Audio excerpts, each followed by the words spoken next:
बिस्मिल्लाहिर्रहमानिर्रहीम। नाजरीन अस्सलाम वालेकुम, खुश आमदीद कहते हैं आपको अपने YouTube channel the visible fact में। नाजरीन, पीटीआई की जानिब से धमाकेदार ख़बर जो है वो जनाब मौसूल हो रही है।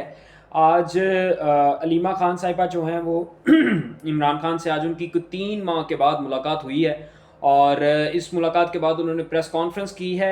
हर तरफ मीडिया के ऊपर हलचल मच गई जब उन्होंने प्रेस कॉन्फ्रेंस की, क्योंकि 3 माह के बाद इमरान खान साहब से मुलाकात हुई है और 3 माह के बाद इमरान खान साहब का जेल से कोई पैगाम जो है वो बाहर आ रहा है। बड़ी अहम मुलाकात थी, बड़े अहम पैगामात जो हैं वो सामने आए हैं, जिनमें से 2 पैगामात जो हैं वो इंतहाई अहम हैं। एक तो ये कि जनाब पीटीआई का एक मरतबा फिर कौमी असम्बली से मुस्ताफ़ी होने का फ़ैसला, इमरान खान ने कौमी असम्बली से मुस्ताफ़ी होने का फ़ैसला किया, लेकिन ये मुस्ताफ़ी जो है वो पिछली मरतबा से मुख्तलिफ है। यानी कि पिछली मरतबा जो इस्तीफ़े दिए थे ये उनसे मुख्तलिफ है। किस तरह मुख्तलिफ है वो मैं आपके साथ शेयर करूंगा। दूसरे नंबर पे जनाब इमरान खान की सेहत के हवाले से जो है वो अलीमा खान साहबा एक बड़ा अहम पैगाम जो है वो लेके आई हैं। खान साहब ने कुछ ऐसी बातें भी की हैं कि जिनको नॉर्मल डेज़ में जो है वो रेड लाइन समझा जाता है, लेकिन खान साहब ने आज उनके हवाले से कुछ पैगाम भेजे हैं। वो सारी तफसीलात आपके साथ हम लोग शेयर करेंगे।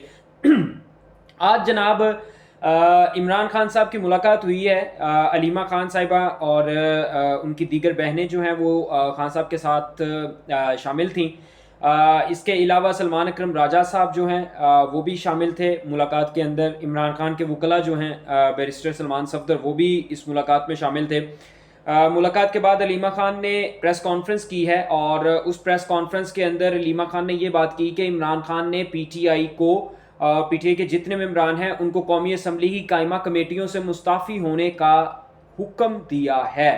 अब ये कौमी असम्बली की जो कायमा कमेटियाँ होती हैं, ये कौमी असम्बली की मुख्तलिफ़ कमेटियाँ बनी होती हैं हर डिपार्टमेंट की, और इन कमेटियों का काम जो है वो मुख्तलिफ़ डिपार्टमेंट्स पे चेक एंड बैलेंस, उनके एक्शंस और वहाँ पे क्या हो रहा है, क्या पॉलिसीज़ बन रही हैं, उन पे चेक एंड बैलेंस रखना है, उनको रिव्यू करना है, देखना है।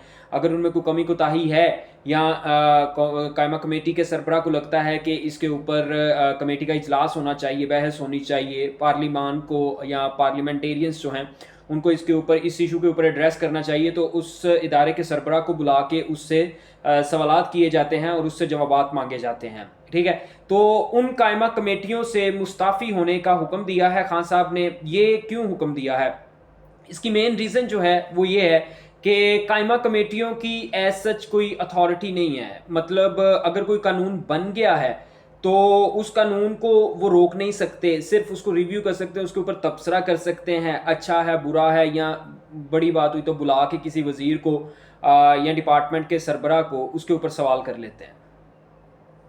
लेकिन जो कायमा कमेटी की रुकनीत है उसकी वजह से पीटीआई को काफ़ी ज़्यादा नुकसान हो रहा है। अब नुकसान किस चीज़ का हो रहा है? जनाब, नुकसान इस चीज़ का हो रहा है कि पीटीआई के जितने मेंबरान हैं या जितने मेंबरान पीटीआई के कमेटियों के सरबराह हैं, वो किसी को भी अगर बुलाते हैं कमेटी के अंदर तो उनकी बात मानी नहीं जाती है। ठीक है, और ना सिर्फ उनकी बात नहीं मानी जाती बल्कि उनको कोई जवाब भी नहीं देता। लेट्स सपोज अगर उन्होंने कोई चेयरमैन नैब को बुलाया तो चेयरमैन नैब साहब ये गवारा ही नहीं करते कि वो पीटीआई की सरबराह की कायमा कमेटी में जाके जवाब दे सकें। और इसका मकसद दूसरा जो है वो ये हो सकता है कि कायमा कमेटियों से मुस्ताफ़ी होने पर पीटीआई जो है वो प्रेशर डालना चाह रही है हुकूमत के ऊपर। ज़ाहिर सी बात है, कायमा कमेटियाँ अगर तहलील हो गई तो ऐसा पॉसिबल नहीं है कि असम्बली जो है वो चल सके। ये आइन का हिस्सा है कमेटियाँ, और कमेटियों के बगैर कौमी असम्बली नहीं चल सकती। दोबारा से फिर कायमा कमेटियाँ जो हैं वो बनानी पड़ेंगी और दीगर अरकान जो हैं वो फिर उनके सरबराह बनेंगे। अब एक और चीज़ जो मुलाकात के बाद हुई है इमरान खान साहब से, वो ये कि सलमान अकरम राजा साहब ने कल ऐलान किया था, उनकी शायद अलीमा खान साहिबा से कोई अनबन हुई थी सियासी कमेटी के अंदर ज़िमनी इंतखाबात को लेके। तो आज सलमान अकरम राजा साहब जो हैं उन्होंने भी ये कहा कि मैंने खान साहब को अपना इस्तीफ़ा दिया लेकिन इमरान खान ने मेरा इस्तीफ़ा लेने से इनकार कर दिया। इसके ऊपर बैरिस्टर गौहर साहब जो हैं उनका रद्द-ए-अमल आया और बड़ा सख्त रद्द-ए-अमल था। उन्होंने कहा कि ये जो इस्तीफ़े की फ़िल्में चलाते हैं सोशल मीडिया के ऊपर, ये फ़िल्में चलाना बंद करें। मेरे पास, मैं पार्टी का चेयरमैन हूँ, मेरे पास सलमान अकरम राजा का कोई इस्तीफ़ा नहीं आया। उन्होंने, बैरिस्टर गौहर ने कहा कि इससे पार्टी की बातें जो हैं वो बाहर आती हैं, पार्टी एक्सपोज होती है, पार्टी के अंदर की बातें बाहर आती हैं, और खान साहब ने इस पर सख्ती से मना किया हुआ है कि कोई भी पार्टी की अंदर की बात जो है वो बाहर नहीं लेके आएगा। تو سلمان اکرم راجہ صاحب نے پہلے بھی یہ سٹنٹ کیا تھا، یہ پہلی مرتبہ نہیں ہے، انہوں نے آج سے کچھ عرصہ پہلے بھی یہ سٹنٹ کیا تھا، ان کی علیمہ خان صاحبہ سے یہ انبن ہوئی تھی تو انہوں نے کہا تھا جی میں پارٹی کی رکنیت سے، پارٹی کے عہدے سے استعفیٰ دے دوں گا اور عمران خان صاحب کو اپنا استعفیٰ دوں گا، ٹھیک ہے. تو خان صاحب نے اس ٹائم پہ بھی ان کا استعفیٰ جو ہے اس کو رد کر دیا تھا، مسترد کر دیا تھا. بات کہنے کی یہ ہے کہ اگر سلمان اکرم راجہ صاحب کی بات نہیں مانی جاتی تو ان کو کچھ ایسا کام کرنا چاہیے کہ اپنی اتھارٹی بنائیں، اپنی بات میں کوئی وزن لے کے آئیں. بار بار استعفے کی دھمکی دے کے اپنی بات منوانے کا طریقہ کب تک چلائیں گے؟ یہ زیادہ دیر نہیں چلے گا. زیادہ سے زیادہ پچھلی مرتبہ انہوں نے کہا جی میں استعفیٰ دوں گا، دے دیا اور خان صاحب نے استعفیٰ ریجیکٹ کر دیا. اس مرتبہ بھی کہا جی میں استعفیٰ دوں گا. تو اس طرح سے انسان کی کریڈیبلٹی جو ہے وہ متاثر ہوتی ہے. سلمان اکرم راجہ صاحب کوئی عام انسان نہیں ہے، کوئی عام سیاستدان نہیں ہے، روایتی سیاستدان نہیں ہے، ایک پڑھے لکھے انسان ہے، بیرسٹر لیول کے انسان ہے، ٹھیک ہے. تو ایسے پڑھے لکھے انسان سے یہ امید نہیں کی جا سکتی کہ وہ اتنے چھوٹے چھوٹے معمولی اور روایتی قسم کے پبلک سٹنٹ جو ہے وہ کرتا ہے صرف اپنی بات منوانے کے لیے. ظاہری بات ہے یہ پبلک سٹنٹ ہی تھا، ایک پریشر ڈالنا تھا کہ جی اگر میری بات نہیں مانی جائے گی پی ٹی میں تو میں پی ٹی آئی میں نہیں رہوں گا، میں استعفیٰ دے دوں گا، ٹھیک ہے. دوسری بات جو خان صاحب نے پیغام بھیجا ہے باہر، وہ وزیرستان کے آپریشن کے حوالے سے ہے. خان صاحب نے کہا کہ وزیرستان میں آپریشن نہیں ہونا چاہیے، وہاں پر جو بے گناہ لوگ ہیں آپریشن میں وہ بھی مارے جا رہے ہیں. پھر علیمہ خان صاحبہ نے پریس کانفرنس کرتے ہوئے عمران خان صاحب کی صحت کے حوالے سے جو ہے وہ بتایا. انہوں نے کہا کہ خان صاحب جو ہیں وہ بالکل صحت مند ہے، ان کی صحت بالکل ٹھیک ہے، بس ان کی ایک آنکھ جو ہے وہ لال ہے اور ان کو اپنی آنکھ کے اوپر جو ہے وہ دباؤ محسوس ہوتا ہے، جس پر علیمہ خان صاحبہ نے کہا کہ اس کے اوپر جو ہے وہ میڈیا کو آواز اٹھانی چاہیے، پی ٹی آئی کے کارکنان کو آواز اٹھانی چاہیے تاکہ عمران خان کا میڈیکل چیک اپ جو ہے وہ جلد از جلد ہو سکے.